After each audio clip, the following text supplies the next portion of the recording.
recette de l'unité familiale confinée en collaboration avec du breton. Aujourd'hui, on va faire un chili renversé dans lequel vous pouvez mettre de côté les boulettes de texture douteuse. Ça n'arrivera pas aujourd'hui. Avec ces deux produits d'exception qui sont ici, dont le porc haché maigre bio du breton et ensuite les saucisses italiennes douces. Je m'installe, puis on cuisine ça ensemble. Bon, ben écoute, c'est la deuxième fois que je vous accueille ici. Alors, j'y prends goût, pas de farce. Fait que je vous propose un autre de mes recettes sur le fly comme ça, avec les produits du breton. Aujourd'hui, j'ai choisi de faire un de mes chilis préférés. Dans le fond, la base aromatique est vraiment pareille à ce que je fais d'habitude, mais là, j'ai décidé quand même de le faire renverser.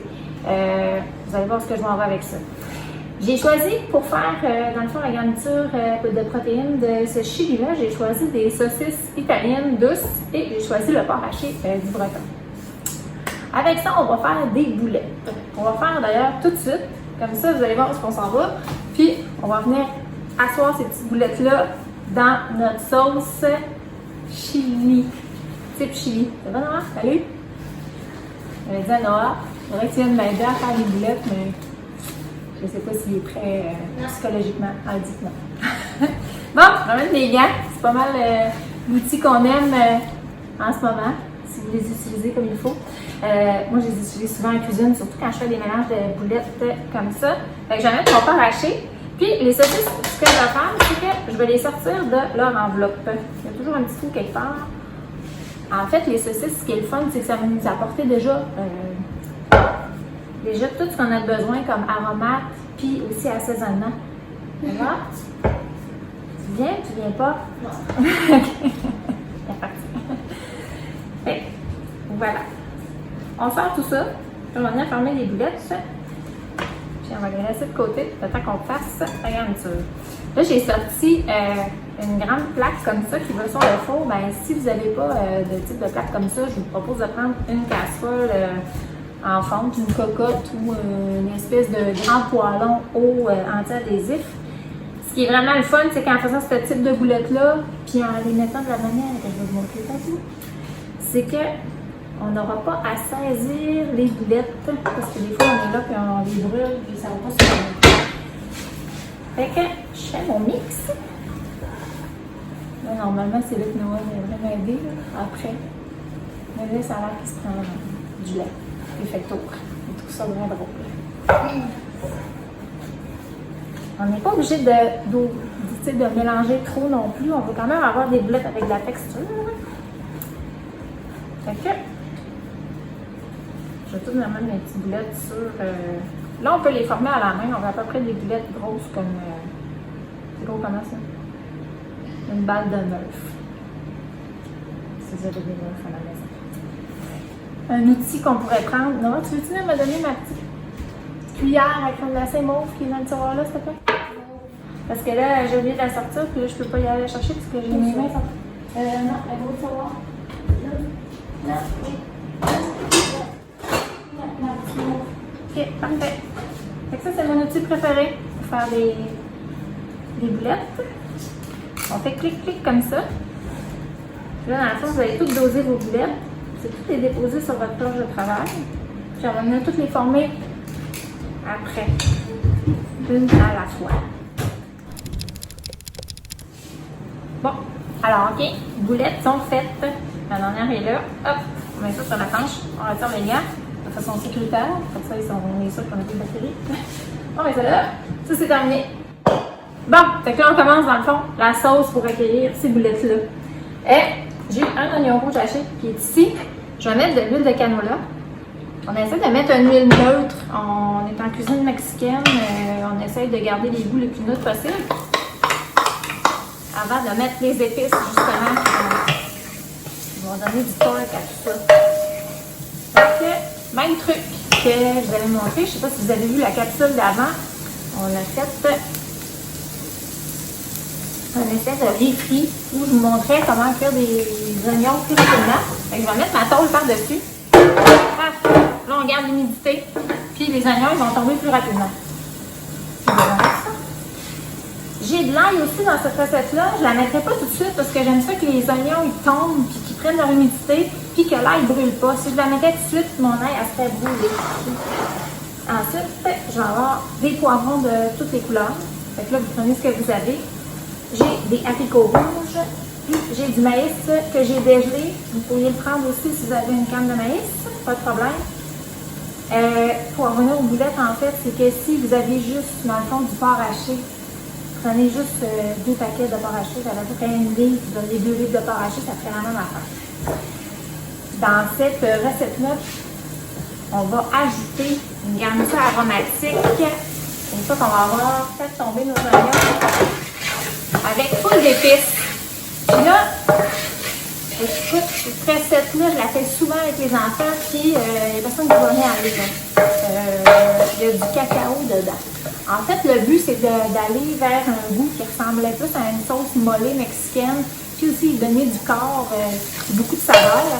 Puis le cacao et les tomates, ça se mélange vraiment là, super harmonieusement. Je vais rajouter mon ail ici. Fait que là, j'ai 3 gousses d'ail que j'ai hachées grossièrement, comme ça. On laisse revenir l'ail juste un petit peu, juste pour dire qu'on a comme la petite odeur d'ail, pas trop. Ça sent vraiment bon, c'est prêt. Là, on va venir rajouter les épices. Les épices, j'ai de l'origan séché, genre une grosse cuillère à soupe. Puis si vous trouvez que c'est un petit peu sec, parce que les épices, ils ont besoin aussi là, que la saveur se développe, là, fait que ça prend un petit peu de gras.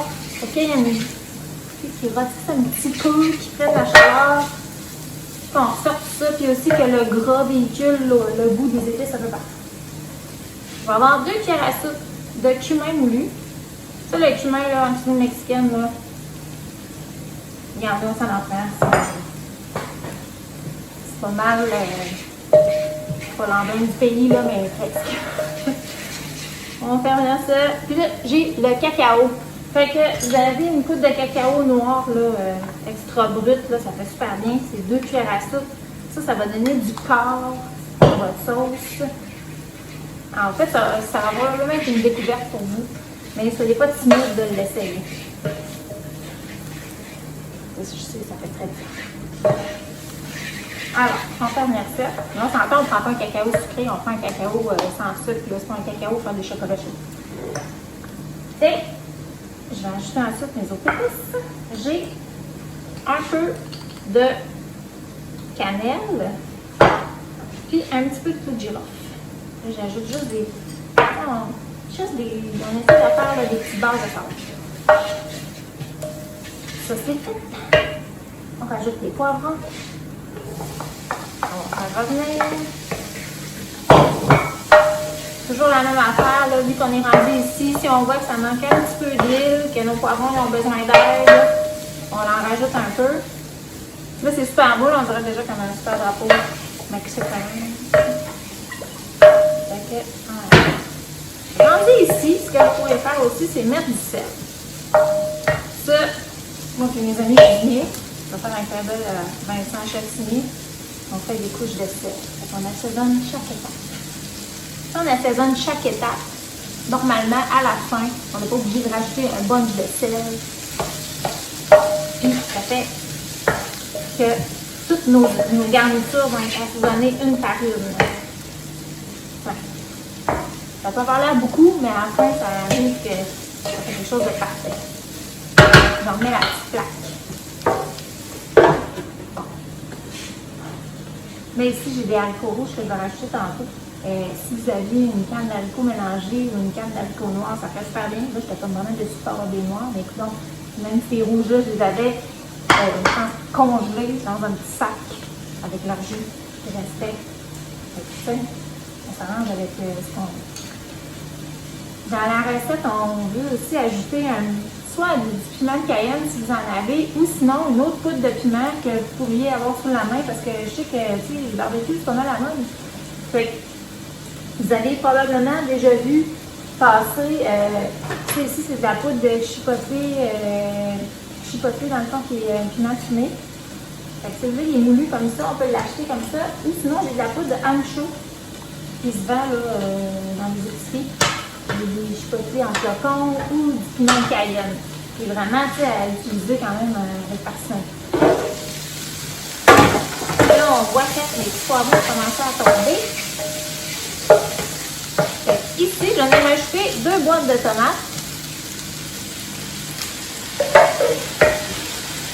2 boîtes de tomates italiennes. Ça pourrait être des endives aussi. Parce que là, je vais rajouter une petite étape, une petite technique de défouerrage de tomates. Si vous les avez enlevées, ça va aussi bien. On pose une étape. Ah, mon les patates comme ça. Et là, si vous aimez votre gilet, c'est peut-être pas le best. Voilà. On fait attention. Fait que, on les écrase comme ça.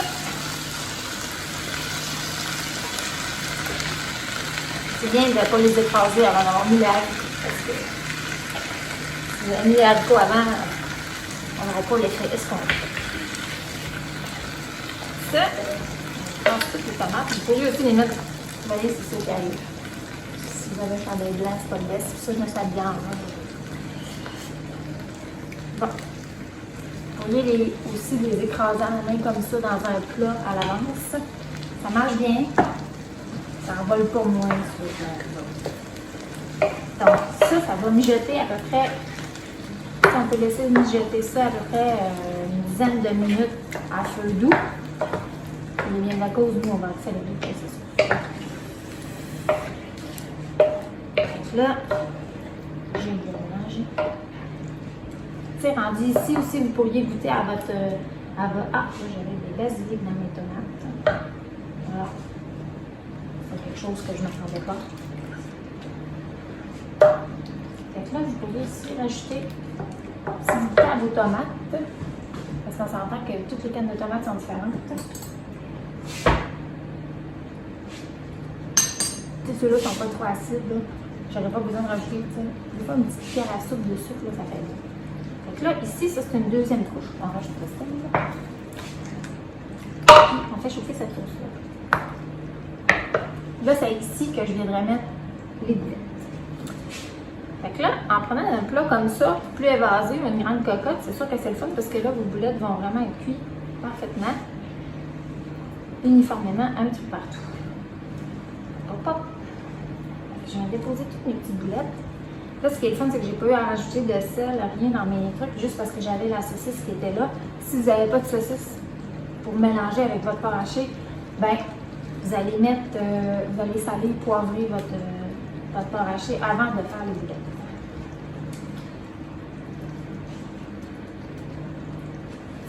Puis là, mes boulettes, ça tienne bien, mais on va juste venir les couvrir comme ça. Juste pour dire qu'on les met dans la sauce pour qu'ils cuisent plus rapidement. Là, on mettra notre couvercle encore, puis on attendra à peu près 5 minutes que ça cuise. Fait que nous, baba, je mets mon filet. Puis on se revoit quand ils sont cuits pour finaliser ça. OK, ben là, on est rendu 5 minutes plus tard. L'odeur est comme hallucinante. Là. Je me demande, mon chum qui est dans le bois à face, je me demande comment ça se fait qu'il n'est pas sorti encore, parce que c'est pas mal son titre. Normalement, il serait sorti. Mais là, ça colore bien bon. Toutes les épices qu'on a mis tantôt, là, ils font juste un. Ça finit par être comme un goût à la fin de tout. Là, on a des boulettes qui sont cuites, presque cuites. Écoute, elles ne manquent pas gros. Elles sont super moelleuses encore, justement à cause de. Tu sais, on a un porc d'or qui est de super qualité, qui va rester super tendre. Puis aussi, avec l'ajout de la saucisse, on a quelque chose qui est vraiment très. Qui va être très. Il y a une texture dans la saucisse, je ne veux pas, là, qui fait qu'on a une boulette qui va être vraiment super juteuse. On va ajouter des garnitures. Donc là, j'achète mon maïs. Puis les haricots. Tout à l'heure, je n'avais pas ajouté le piment encore. Fait que là, ça serait cool de l'ajouter. Là, j'en ai du chipotlé. C'est sûr que je ferai quand même une chance, là, parce que si j'en mets trop, les enfants n'en mangeront pas. Je vais juste en mettre un petit peu. Pour mon plaisir personnel. Fait que si c'est trop, ben on en mettra une demi-tasse de crème sur dans le mix. Fait que là, ça serait, écoute, notre recette serait pas mal prête. Une fois que tout ça c'est rajouté, puis que les boulettes sont cuites, on va pouvoir le congeler facilement. Tu sais, je vous proposerais, dans le fond, si vous avez ça, vous avez une batch, parce que on s'entend là, de ce temps-ci, c'est le fun de se faire des batchs et de les mettre dans le congélateur. Fait que vous pouvez les mettre dans des sacs de congélation à plat, dans une plaque comme j'avais sur le dessus. Puis, vous réchauffez ça, vous sortez ça du congélateur comme ça que vous en avez besoin. Puis, une fois qu'on a terminé, on goûte à notre truc. On va voir si c'est bon. Écoute, on a une sauce là, qui a du corps, qui a du goût. Je peux même pas vous dire si on détecte le cacao, c'est impossible de le détecter. Tout ce qu'on sait, c'est que ça a donné, ça donne comme une rondeur en bouche à la sauce. Ça coupe aussi l'acidité des tomates. Fait que ça, c'est déjà un win-win. On se met ça dans un bol. Maintenant, c'est pour les enfants, on met 3 boulettes. Petite garniture. Puis là, une fois qu'on a rendu ici, ben là, c'est au choix, c'est ce qui vous reste. Là. Moi, j'ai réussi à dénicher ce petit amont de coriandre qui restait dans un petit sac dans mon frigo. Méthode paresseuse, au ciseau. Petite crème solaire. Puis là, si vous avez un petit fond de petit chip nacho comme ça, ben vous avez le choix. C'est ça que vous les crunchez dessus, comme ça. Ou soit vous les mettez autour et vous mangez votre chili. Ça, c'est le chili renversé avec les super boulettes de porc du breton et saucisses du breton amalgamées ensemble pour faire plus de moist, humide, moelleux, tendre. Et chili renversé en beurre. Bon appétit. Puis on s'en va pour un autre chronique. Puis aussi, je vous ai ajouté des capsules. Fait que, à chaque recette, j'ai des petites capsules de techniques qui s'ajoutent. Fait qu'on se voit pour une autre capsule. Merci, bye!